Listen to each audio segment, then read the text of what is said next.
Não pode faltar, né, uma boa marcenaria num projeto de arquitetura.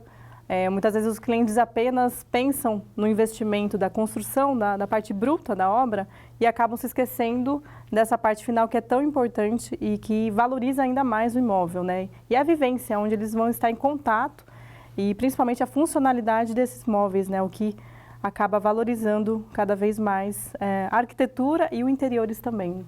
E a marcenaria, ela dá movimento para a casa, né? Para a moradia ali.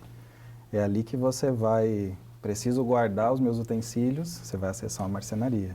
Eu preciso dormir, talvez a marcenaria ajude para que o seu ambiente ali ele fique mais aconchegante. E a Karen falou dessa questão que muitos clientes provisionam o orçamento da obra, mas esquecem da marcenaria.